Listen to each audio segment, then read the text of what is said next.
Hello again, rail fans, and welcome to Norfolk Southern's CNO&TP district through the mountains and valleys of eastern Tennessee. We would be up here from July 15th through July 17th, 2022, and the reason why I went up there was because a railfan friend of mine from Florida was heading up there to visit some family and to do some railfanning. So once I knew I had a few free days of nothing to do, my mom and I packed some bags and hit the road north to Tennessee to go meet him. The old Cincinnati, New Orleans, and Texas Pacific Railway, or now known as the Norfolk Southern CNO&TP District, runs out of Chattanooga, Tennessee, all the way to Cincinnati, Ohio.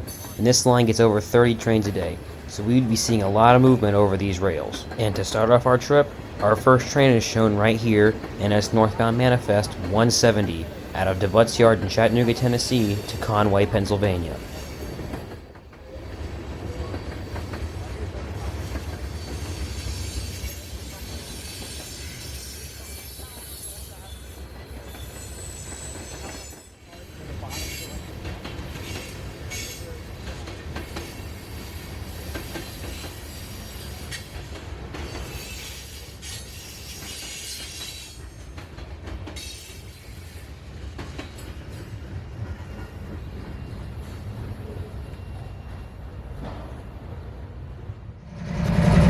After 170, we would leave our spot there, which was called CP McCoy on the timetables, which was in Emory Gap, Tennessee, and we would start to head over to Spring City, Tennessee for the evening rush. But before we could get to Spring City, this train caught our eye, sitting in the siding northbound in Rockwood, Tennessee, with some good power, the first engine being UP-AC 4400, number 5884, the second engine being UP-ES 44AC 8205, and then the third engine being NS-SD 40-2, number 3355. This was an unknown northbound manifest waiting on something, but unfortunately, it never moved, but it did have a crew, so we would just move on to Spring City without seeing this guy move. After we left that unknown northbound manifest at Rockwood, we would come down to Spring City, but we would wait for over an hour until finally something would pop up on the radio. It would be southbound hotshot intermodal 229, coming out of Chicago, Illinois, bound for the FEC in Jacksonville, Florida.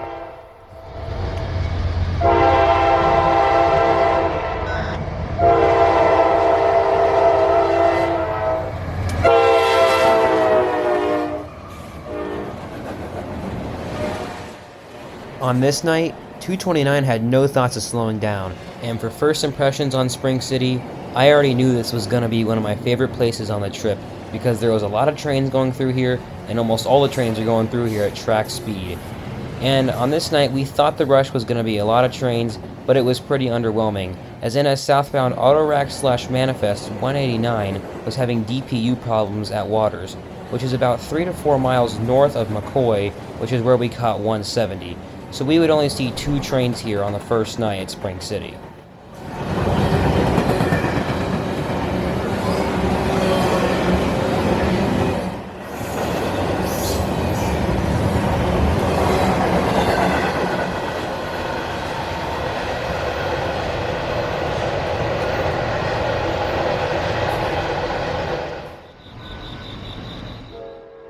Pretty much right behind 229 was southbound intermodal 215, and when I mean this guy was right behind 229, he was right behind 229. It was probably less than 5 minutes after 229 passed that this guy showed up.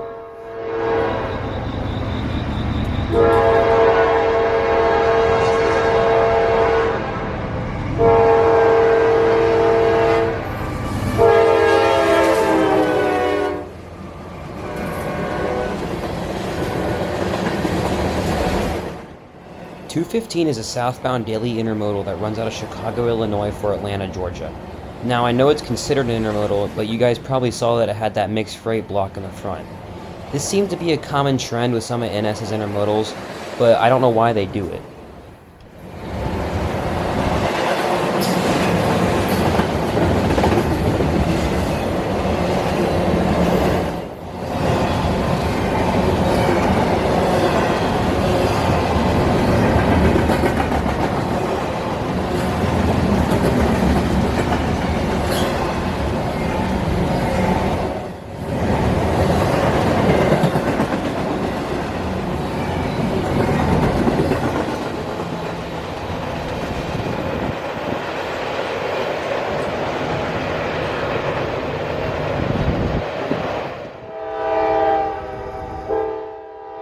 After 2:15 past Spring City, we would start to make our way back to the hotel, but we would make a quick stop in Rockwood to check the signals one more time to see if anything was coming our way.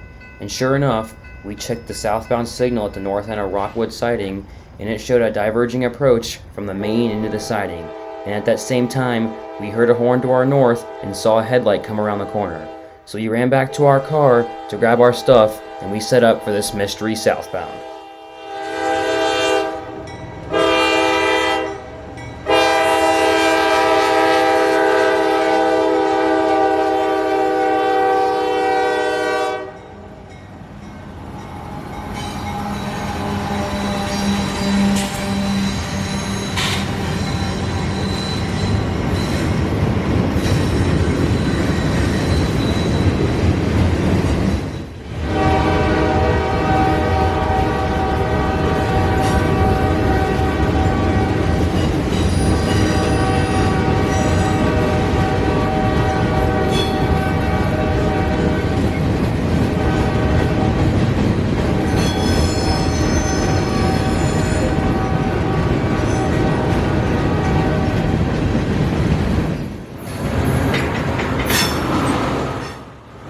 This mystery southbound manifest here would be diverging off of the main into the Rockwood siding.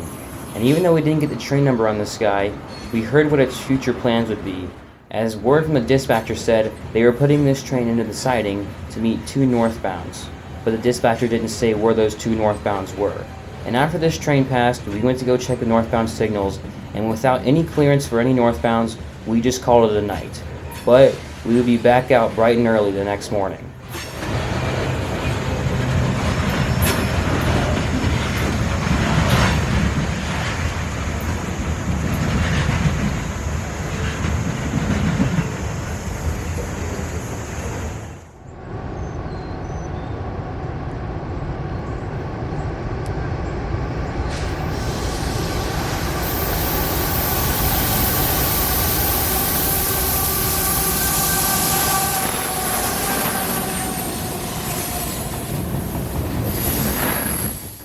And here we are again, day number 2.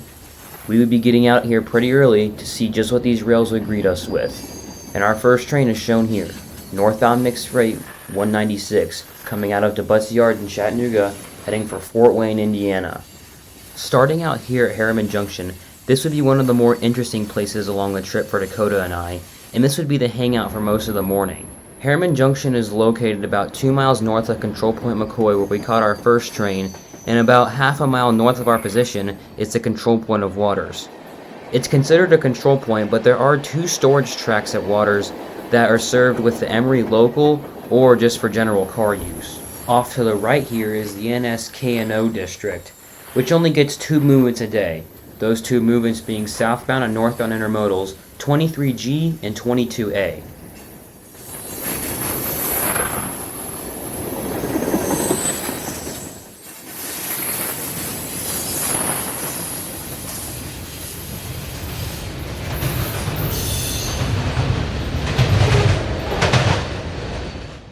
With Dakota's drone up in the air following the bottom end of the 196, it would reveal quite the surprise for us. Around the corner was a southbound manifest stopped waiting at Waters for 196 to pass. That southbound manifest being NS 179, coming out of Bellevue, Ohio and heading for Ernest Norris Yard in Irondale, Alabama. He was waiting around the corner because he was going to cross over here onto track 1.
After 179 passed us here at Harriman Junction, we would head on up to Oakdale, Tennessee. And once you get up there, there is no cell service.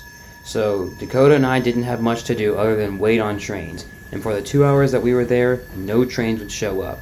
But with talk on the scanner about other stuff happening back down here in Harriman, we would come back this way. That would mean no trains for our first trip to Oakdale. But fast forward 3 hours later, and we're now at the Crescent Avenue crossing in downtown Harriman. The crossing here is basically where the KNO district starts and heads off to the northeast. The northern connection coming down from Harriman Junction, and which is the track that this current train is on, and the southern connection, which comes from the other side of the CNO&TP from Control Point Strange, come together right around the corner and form the KNO district heading to the north. As you can see, there's a loaded coal train here on the connection between the KNO and Harriman Junction. We arrived at the crossing here during the middle of the train, then just a few minutes later, two BNSF SD-70 Aces would come into view and bring the train to a stop just past the crossing. This would turn out to be Norfolk Southern loaded coal train 72Z, coming off the BNSF interchange at Memphis, Tennessee, then running through Chattanooga and up north on the CNO&TP, to its final destination of the Tennessee Valley Authority's Kingston power plant just a few miles from our location. Now you may be thinking that these are the rear DPUs, but these are actually the lead motors for this train. The reason why they have to do this is because the spur to the Kingston power plant opens the opposite way of which the train is coming from. So they have to diverge at CP Strange onto the connection track, then they'll roll on past this crossing around the corner and get back onto the KNO, and then back their entire train up to Harriman Junction, and once they're clear of the split at Harriman Junction, they'll roll on down to CP McCoy, where they'll diverge onto the Emery Yard lead, which is also the same lead to the Kingston power plant. So we would move on down to Control Point McCoy to catch this loaded coal train diverging onto the lead to go to the power plant. And we wouldn't have to wait very long until something came around the corner, but it was not what we expected. Instead of it being two BNSF SD-70 Aces, it was two Norfolk Southern SD-70 Aces leading a quite interesting train.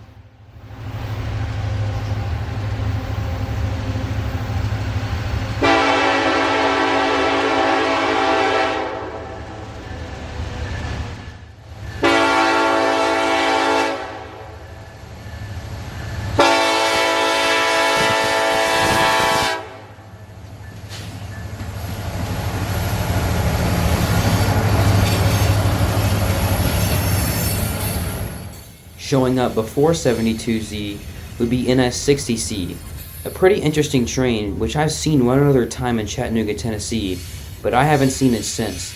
This train runs out of Indiana Harbor, Indiana, down to Calvert, Alabama, and carries coiled steel, and this train is just all various types of gondolas.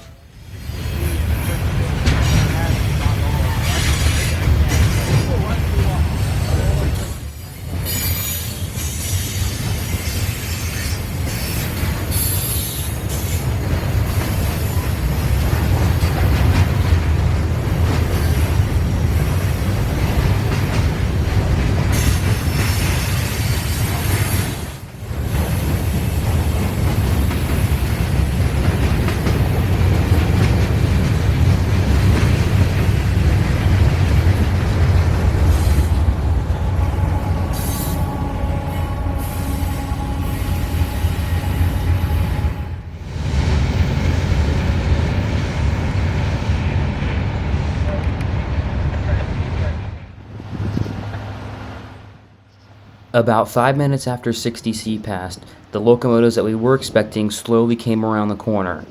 And since there are no signals along the line to the Kingston power plant, the best signal a dispatcher could give 72Z here was a restricting, so that's the reason why he was going so slow.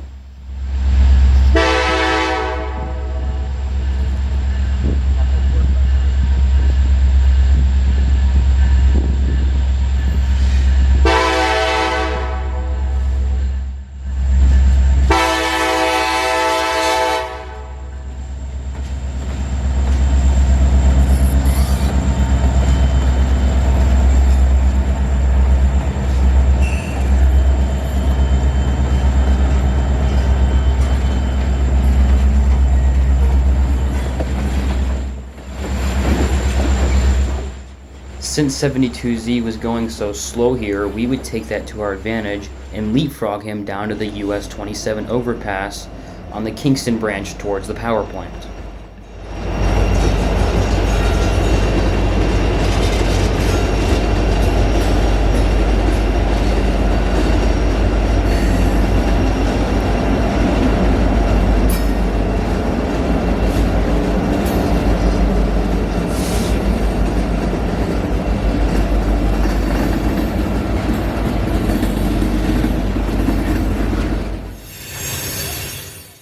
Since this day's rail action was fairly slow, this would be the last train in the area for a few hours, so during that time we would go get some lunch at a nearby Subway and check into our next hotel.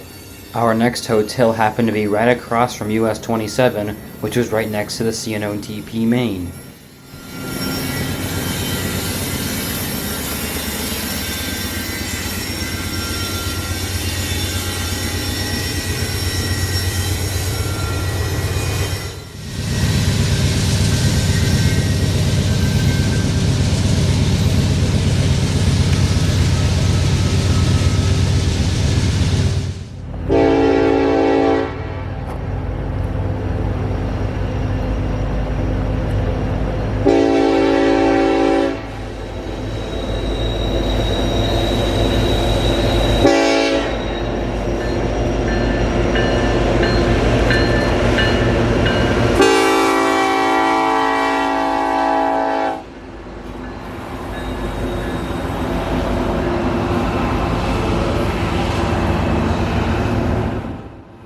After getting some lunch and checking into our hotel, we would hang out in the hotel for a little bit until this guy popped up on the scanner and we had to race outside.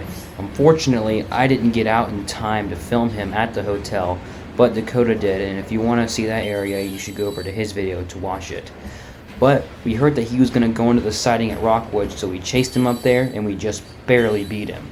I don't know if you've noticed, but the second locomotive in this consist was one of Norfolk Southern's new SD70 IACs, number 1232.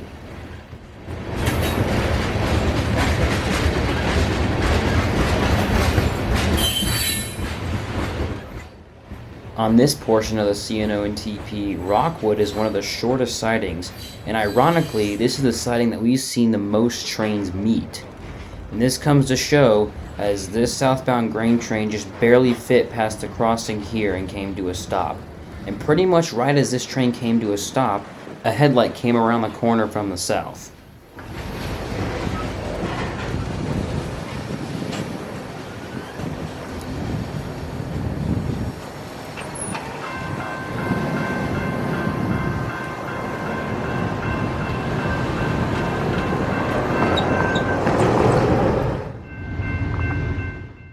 Once the grain train cleared the crossing, the arms would go up, but only for about a minute, as upcoming from the south was northbound intermodal and empty auto racks 224 out of Atlanta, bound for Kansas City, Missouri.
After 224 passed us here at Rockwood, we decided to head back down to Spring City for another evening rush.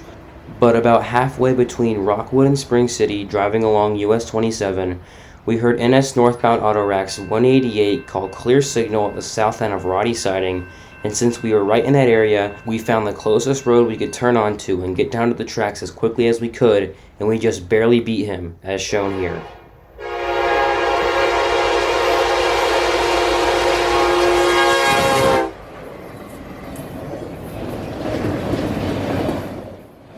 flying through here at Roddy Siding, 188 would be led by 2 more EMD SD70 Aces. Pretty much right as we got here, we saw 188 barreling down the main line right at us, and right as we crossed the tracks, the crossings went down.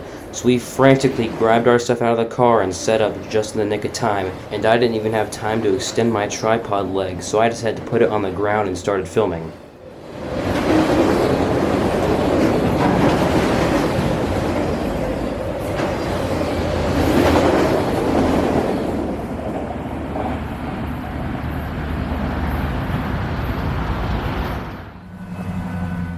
Now down in Spring City, we would set up for the evening rush, but again, the evening rush would not be much. We would only see 2 trains here, and this would be the last 2 trains for the rest of the night. The first train would be southbound mixed freight / intermodal 215. We actually saw 215 the night before, and if you don't remember, 215 is a southbound from Chicago, Illinois to Atlanta, Georgia.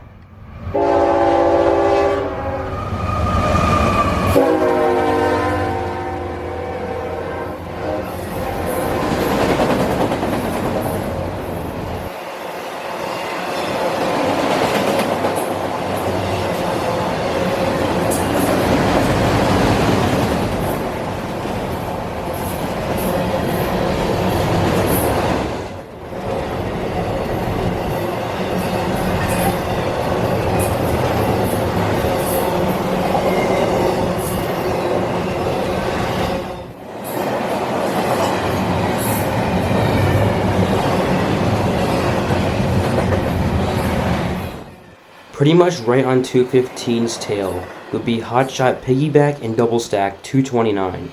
We also saw this train the night before, and on this night, 229 definitely had somewhere to be. This was probably one of the fastest intermodals I have ever seen. And again, 229 runs out of Chicago, Illinois down to Jacksonville, Florida for interchange to the FEC Railway.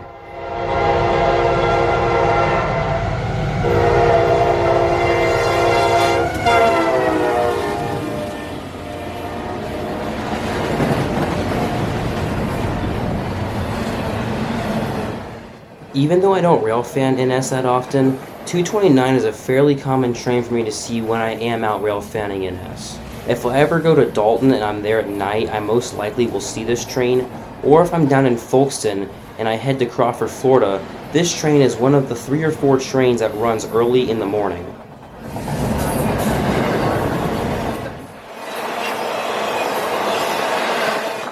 Just as quickly as 229 showed up, he would disappear and would be off to the races south for Chattanooga. And with the sun not even down yet, we would stay out for a few more hours, but 229 would be the last thing that we would see on night 2. So I'll see y'all in the morning of day 3.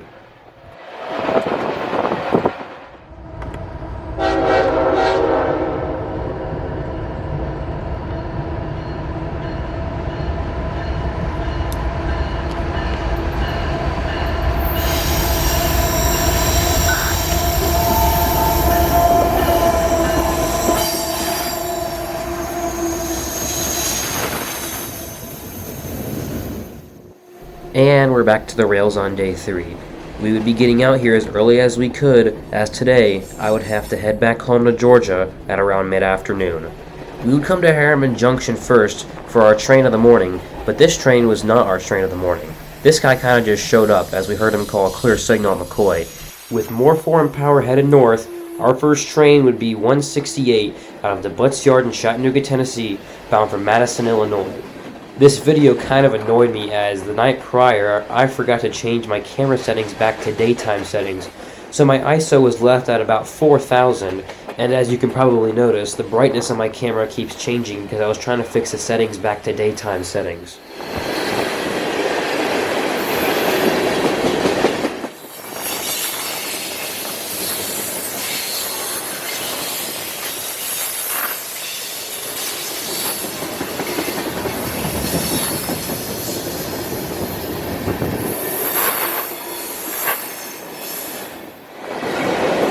Now that I think about it, if it wasn't for ATCS, we probably would have seen this 168 somewhere else, and we probably would have missed the train of the morning.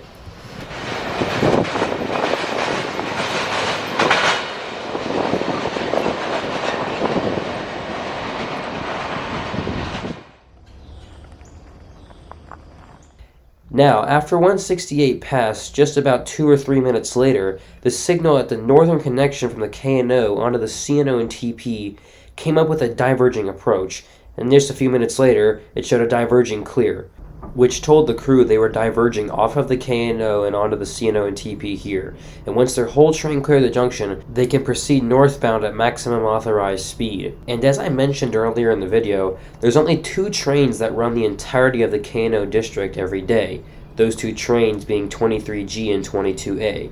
And the train we were about to see here was 22A, northbound intermodal and auto racks out of Norfolk, Virginia, bound for Louisville, Kentucky.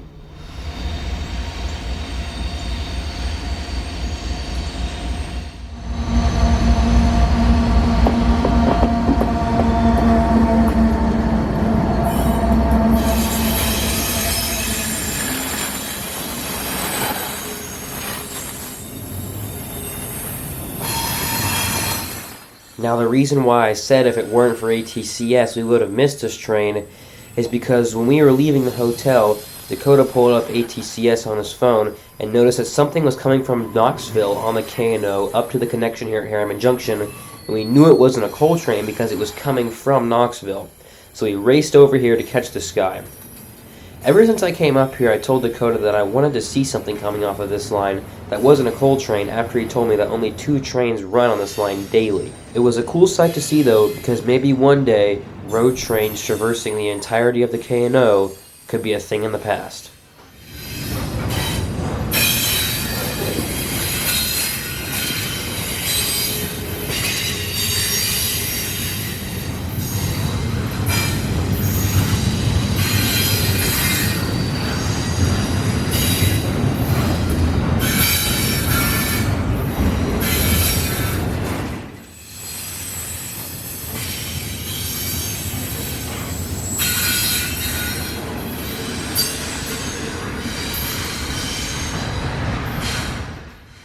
Now, I know I said 22A carries auto racks, which on a normal day he does, but on this day, he didn't. After 22A passed this year, pretty much everything went dead, which has happened a lot to us this trip.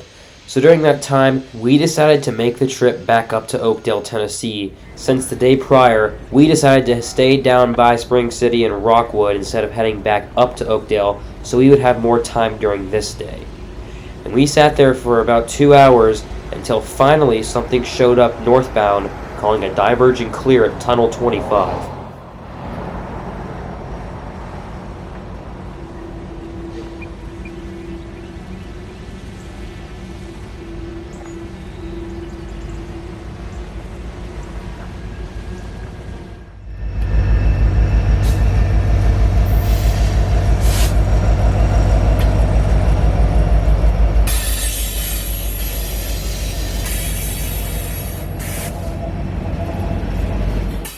Here at Oakdale, northbound trains can sneak up on you very easily because you don't get any radio calls until a train calls the signal at Tunnel 25, which is the signal here at the south end of Oakdale. Now, if I remember correctly, I think we heard this train call the signal at Waters, and that's why we got over to this side of the tracks before he showed up. Also here at Oakdale, there's a 3-track yard which starts off to the right here and continues north for about a mile. When we were here, the yard was completely empty, but on some days there is stuff in here. Sometimes there's cars from the Emory Gap local, or just general car storage. Sometimes there can be trains in here that don't have a crew because their crew ran out of time, or there can be coal trains in the yard sitting and waiting to get into the Kingston power plant. Our first train here at Oakdale will be northbound ethanol empty 65Q out of Jacksonville, Florida off of the FEC Railway bound for Chicago, Illinois. Now for your average area Norfolk Southern rail fan, they're going to think this is not 65Q because it's all grain hoppers and there's not one ethanol tanker in sight.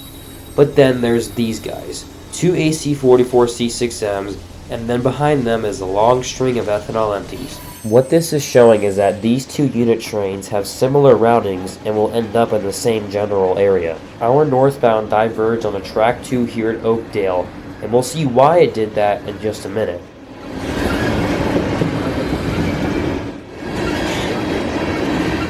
Once 65Q passed us here, he slowed down again and almost came to a stop around the corner, but then we looked back to our south and there was a high green on track 1. So that was the reason why he diverged on the track too. And while we were waiting on whatever this southbound train was, we would walk up the hill a little bit up to where the road was above the tracks and get a real cool shot of this next southbound.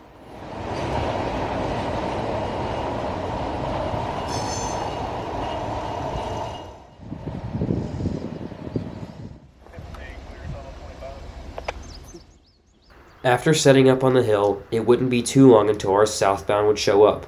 Our southbound would be loaded grain train 50G, and I know I said Norfolk Southern grain train symbols can get out of hand, but this one kind of makes sense because this train is bound for Baldwin, Georgia, which is south of here. And yet again, there's more foreign power on this train, this one being a UP AC 4400.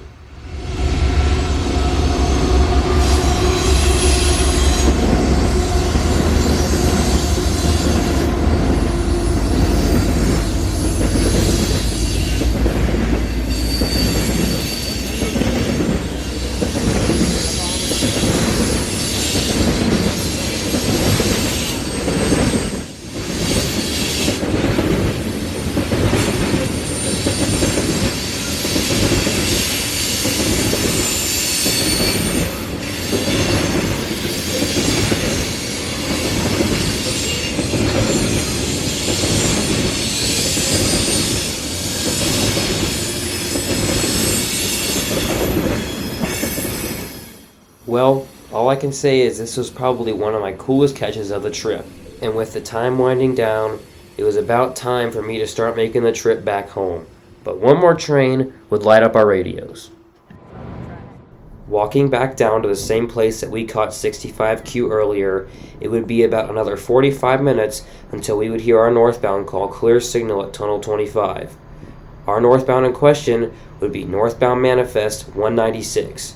We saw 196 the day prior to this at Harriman Junction, and if you don't remember, 196 runs out of the Butts Yard in Chattanooga, bound for Fort Wayne, Indiana.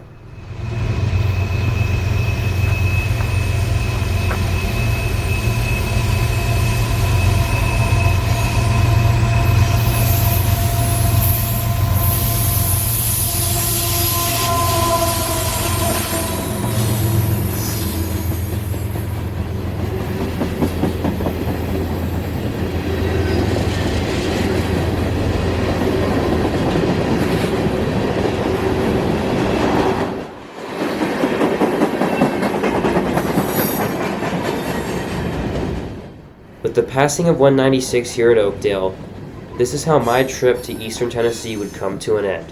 I had a great time meeting up with Dakota, and I'm already looking forward to the next time that we meet up again in the future. And even though we didn't see as many trains as we expected, I still had a great time. And I hope you guys had a great time watching this video too. But until we meet up again next time, this is Georgia Rail Productions saying so long from Oakdale, Tennessee.